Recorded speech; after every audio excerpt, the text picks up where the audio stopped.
Yeah, yeah, You're there's a nervous lot to be a to, lender because you got to get your capital back. yeah, Return of capital is critical.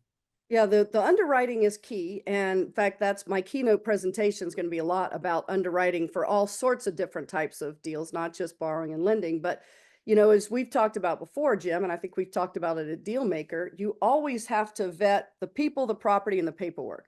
Now, there are hard money lenders who don't give a darn about the person. I am not one of them because I want to do good deals with good people.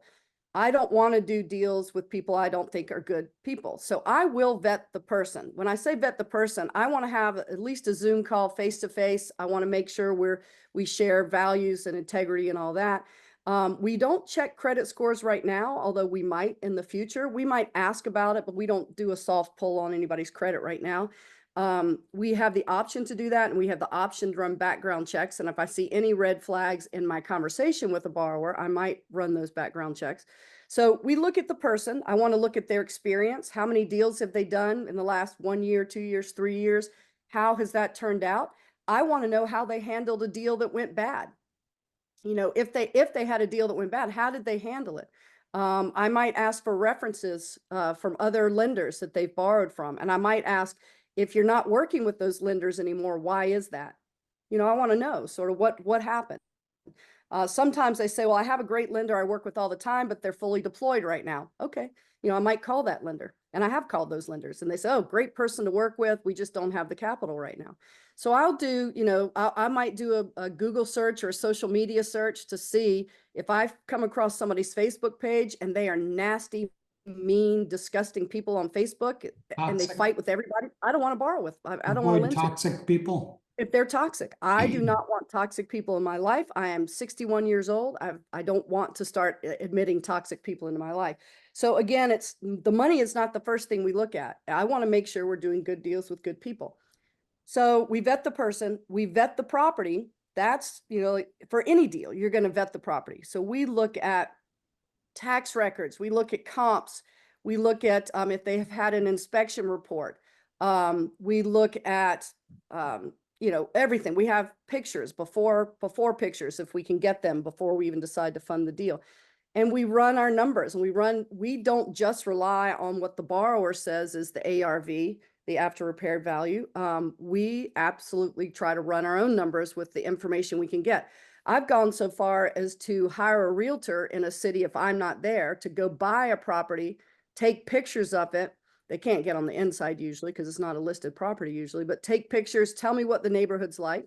I will Google Earth it and walk the street. What does this street look like? The reason I do that is because I don't want a loan on a property that I would not be willing to take back for the amount of the loan. Because as Dykes Boddiford used to say, and I know Jeff Watson knows this well, you might be buying that property for that amount of money that you loaned if you have to take it back. So I personally want to know, would I feel comfortable on that street if I have to take this property back? Would I feel comfortable walking on that street at night? Would I feel comfortable renting that to a family in that neighborhood? So I'll literally Google Earth and walk down the street digitally. And what does it look like? What does the neighborhood look like? Does it look like a safe place? So we do a lot of work to vet the property. We'll look oftentimes at the demographics in that area. Is this a growing population or a declining population? What's the crime rate?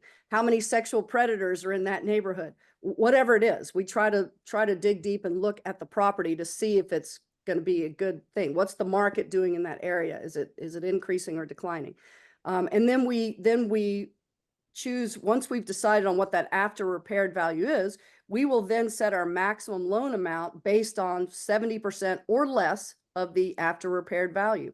70% is the maximum I want to do. I have gone slightly over under certain circumstances. 65 makes me feel a lot more comfortable, but we usually go to 70. And then we work with the borrower to say, okay, this is our max loan, and we go from there on the numbers. But the third thing that we vet and underwrite is the paperwork. Oftentimes, I don't prepare the paperwork myself at this point. That may change in the future.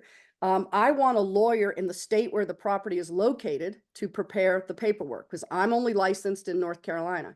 So if I'm loaning in Virginia, I want a Virginia lawyer to prepare that paperwork.